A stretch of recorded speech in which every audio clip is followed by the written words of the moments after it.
The Singer 44S doesn't come with an owner's manual, but that's no problem. I'll show you all the features of this awesome sewing machine. Let's start with the buttonhole feature. It's a one-step buttonhole, which means I can get it all set up and do an entire buttonhole by just pressing the foot pedal. I'm also going to show you how to get a nice balanced buttonhole, so stay tuned throughout the whole video. To set up the machine for a buttonhole, turn the stitch length to just between 0 and 1. I like it to line up straight with this dot here. Next, we're going to set the stitch type to the buttonhole option. At the top of the machine is the dial for the stitch width, and for buttonholes, that should be set to 6. Now let's get the buttonhole foot ready. You'll notice on the back of the foot it's adjustable. It can slide forward and backwards. This is to adjust for the button.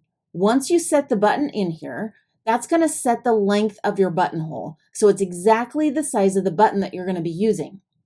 Fit the button here and then slide it so that it's held in tight.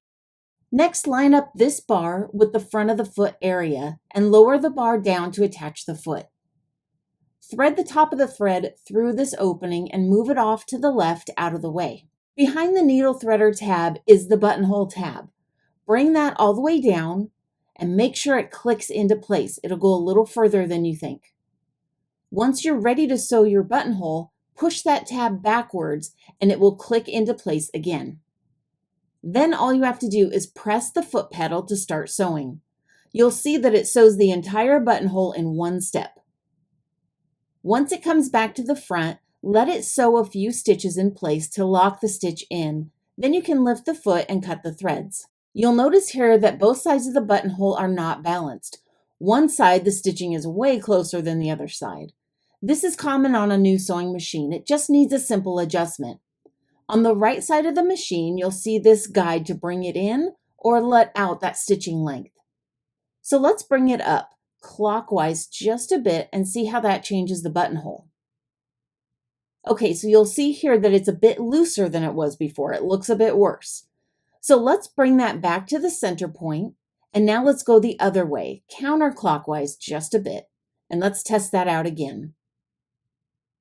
All right, this looks really good now. It's nice and balanced on both sides. This is a good reminder to always test out your buttonhole first on a scrap piece of fabric before sewing on your actual project.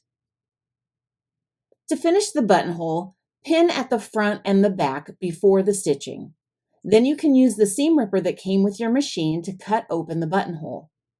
The pins will stop you from cutting into the ends of the threads accidentally, but go easy with this part. Don't push too hard. I usually like to work the buttonhole a little bit like this and then move any excess fabric that kind of frays. And there you have it, a perfect buttonhole.